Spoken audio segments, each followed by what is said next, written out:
Hello, students, and welcome back. So, we are here with the remaining chapter of what Katie did. We have already seen that Katie has met with an accident and she has lost all the hope, all the confidence that she had in her life. Now her cousin has came, Helen, and now she is telling her something interesting. And now Katie, who was least interested, least bothered about many things in her life that were going on, now she's paying attention to what cousin Helen is saying. So she wanted to go to school and she wanted to help people study and become famous. But she thinks that since she has met with an accident, so now she is good for nothing. Okay, so let's start from a little earlier, a 2 3 line before. Okay, but why must you wait till you get well? Asked cousin Helen, smiling. Why, cousin Helen? What can I do lying here in bed? So we have seen that Katie has expressed her desires, and this cousin Helen is motivating her that why have you not started what you wanted to do? What are you waiting for? So she is very surprised to know that what can she do lying on the bed. A good deal. Shall I tell you, Katie? What it seems to me that I should say to myself if I were you, I were in your place. Yes, please, replied Katie wonderingly. Now, cousin Helen is saying that there is a very good deal. If I would have met with an accident like you had, and if I would have been at the same place like you have, then I have a deal for you. Do you want to listen that? Now Katie started wondering what deal does she has. So she says, "Yes, please, tell me." I should say this. Now, Katie Carr, you wanted to go to school and learn to be wise and useful, and here's a chance for you. But what is the school? Asked Katie. I don't know what you mean. So now, what is this Helen saying? That you wanted to become a wise person, you wanted to become a useful person, therefore, you wanted to go to school. Now, I would say that you have a chance here. Now, Katie is all confused. She is not understanding what Helen is trying to say. It is called the School of Pain, replied cousin Helen, with her sweetest smile. And the place where the lessons are to be learned at is this room of yours. The rules of the school are pretty hard, but the good scholars who keep them best find out after a while how right and kind they are. And the lessons aren't easy either. But the more you study, the more interesting they become. So she's explaining that the school in which you are going to get admission now, you're going to go and study, is called the School of Pain. Okay, and here the lessons that are going to be taught to you, they will not be so easy. Okay, and you will be remaining in this room only, and the rules of the school are also not very hard. But if you are a good scholar, then whatever hardness comes in your life, scholar means if you are a good student, then whatever hardship comes in your life, you will take it sportingly. Okay, and now she is saying that whatever lessons you are learning in life also, they are also not easy. But the more you study, the more interesting the things and lessons become.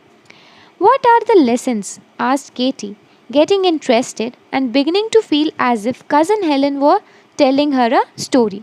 Now she's asking what kind of lessons do we have to study in the school. So now she's becoming very interested in whatever cousin Helen was saying. She was finding that she's saying some kind of a story. Okay. Well, there's the lesson of patience. That's one of the hardest studies. You can't learn much of it at a time, but every bit you get by heart makes the next bit easier. And there's the lesson of cheerfulness and the lesson of making the best of things. So she is saying that these are the basic life lessons. What? Patience, cheerfulness, and whatever the situation you are in, you have to make the best out of it. You should not feel sad that I don't have this, I am in this problem, or whatever. You should be patient, and however tough may the life be, you should always be very cheerful. We always smile, and whatever situation is with you, always try to make the best out of it. If the situations are good, be happy. If the situations are bad, then learn something from them, that how can you make your life little more happier. Okay, sometimes there isn't anything to make the best of, remarked Katie dolefully. Dolefully means in a very sorrowful manner, in a very sad manner. Are there any other studies in the school, cousin Helen? So she's saying that sometimes situations occurs that we can't make the best out of it, or we can't think anything good out of it. So if you have anything else to say, you can suggest me that. Yes, there's the lesson of hopefulness. So now she is saying that one more important lesson is there, that is to be hopeful. There, that class has ever so many teachers. The son is one.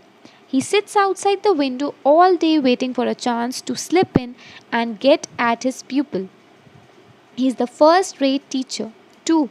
I wouldn't shut him out if I were you. So now, cousin Helen has a way of dealing with Katie's sadness. So she's saying that one important lesson in life that we should learn is of hopefulness. And it has many teachers. How to be hopeful? We can be hopeful by many things around us. So the first one, the best teacher out of it is the sun. And as we have already seen that Katie always keeps all the rooms, all the windows, all the curtains of her room shut down. So this Helen is saying that if I were you, then I would not shut all these windows and everything in my room, and I would open the window and I would allow the sunlight to come in. Every morning, the first thing when I woke up, I would say to myself, I'm going to get well, so Papa thinks. Perhaps it may be tomorrow. So, in case this should be the last day of my sickness, let me spend it beautifully and make my sick room so pleasant that everybody will like to remember it. So, cousin Helen is saying that if I were you, then every morning, first thing that I would do is to wake up and open this curtain, and I would say to myself that this is the last day that I am ill, and from tomorrow I will be the happier person. I will be very fit and I will be fine. And this is the last day of my sickness, and whatever the day I have got, I will spend it with happiness, beautifully doing good things, and I would have made this room so beautiful and so pleasant that everybody would remember this and everybody would like to come and meet me. Then there is one more lesson, Ketty, the lesson of neatness. Schoolrooms must be kept in order, you know. A sick person ought to be as fresh and dainty as a rose. Dainty means very delicate beauty. Okay, so what is the cousin saying? That the one more lesson that you should learn is of neatness.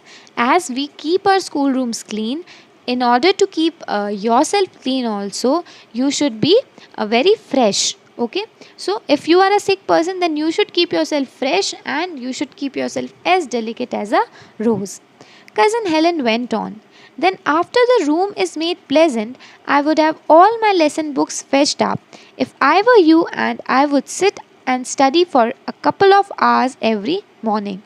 So, she's saying that next, after I have kept my room clean, room pleasant, keep myself clean, then I would have learned all the lessons and I would have fetched all the books, and I would start studying for a couple of hours every morning. I would start studying in the morning every day. Oh, cried Katie, making a reface at the idea. Reface means she was having both expressions of happiness also and of disappointment also. So, all whatever cousin Helen has said, she was all listening, and then she is now thinking about it. Okay, what to do and what not to do. Cousin Helen smiled. I know, she said, it sounds like dull work, learning geography and doing sums up here by all yourself. But I think if you make the effort, you'll be glad by and by. You won't lose so much ground, you see, won't slip back quite so far in your education. So she's saying if you work hard, you can do it. Katie, you were saying just now that one of the things you were sorry about was that while if you were ill, you could be no use to the children. Do you know, I don't think you have that reason for being sorry. So now she is get giving her more motivation that you could teach children and do other things. Why not? Said Katie, astonished. Because you can be of use. It seems to me that you have more of a chance with the children now than you ever could have had when you were well and flying about as you used to. You might do almost anything you liked with them. I can't think what do you mean, said Katie sadly. Why, Cousin Helen, half the time I don't even know where they are or what they are doing, and I can't get up and go after them. So Helen is saying that if you were okay, you would have doing many work. But now since you are not well, you will sit at one place and you can take care and teach the children. So Katie is saying that children when they'll come, they will run here and there, and I could not stop them. So it's very difficult to teach children. But you can make your room such a delightful place that they will want to come to you. Don't you see, a sick person has one splendid chance? She is always on hand. Everybody who wants her knows just where to go. If people love her, she gets naturally to be the heart of the house. So now, this Helen is saying that because you are sick, everybody will give attention to you. Whatever you will say, they will listen to you, okay, and they will follow all your orders. So because you are a sick person, then obviously everybody will take a good care of you. Once you make the little ones feel that your room is the place of all others to come to when they are tired or happy or grieved or sorry about anything, and that the Katie who lives there is sure to give them a loving reception, the battle is won. What is Helen saying? That make your room a very pleasant one, and make sure that when the kids come, you make them feel this way, that whenever anybody is sad or tired or very annoyed or grieved or sorry about anything, they come to this room and they become happy. And when you make them feel that way, then half of your battle is won, because obviously little ones are attracted towards happiness. So if you keep yourself happy in this room, a very pleasant one, then they will come and they will listen for you surely. For we never do people good by lecturing, only by living their lives with them and helping a little here and a little there to make them better. So she is saying that we can't learn moral values from books, but if we help some people here and there, then we can make them happy. Lecturing would not make them happy, but helping them will make them happy. And when one's own life is laid aside for a while, as yours is now, that is the very time to take up other people's lives, as we can't do when we are succouring and bustling over our own affairs. Succouring means moving quickly. But I didn't mean to preach a sermon. I'm afraid you are tired. Now, Cousin Helen is saying many things to her, Katie, and you should also learn those things. They are very valuable. What is she saying? That when we live a normal life, we always focus on our problems. Whatever we have, we focus on that things. If we don't have something, we focus on that thing. We don't think about others. But for once, when we don't think about us, we think about others, then only we come to know how much problems others are facing, what all others are going through. So when we think about others, not considering our problems, then only we can help them. But we are always busy with our own things, and we don't focus on other people's problem, and therefore we don't give importance to others that much. So she's saying, I don't want to teach you sermon means anything lecture, that moral values and such lecture she doesn't want to give. And she's saying that I'm thinking you are tired. No, I'm not a bit, said Katie, holding cousin's hand tight in hers. You can't think how much better I feel. Oh, Cousin Helen, I will try. So now she's very motivated by her cousin's words, and now she's saying that I will not be so sad and gloomy as I am, and I will work hard, and I will try to get well soon as possible. So now, if you focus on your happier side, then what happens? The problems of a life run away themselves. So try to be happy and motivated in your life, whatever situation may be. Okay, so this was the chapter. Now read the chapter on your own.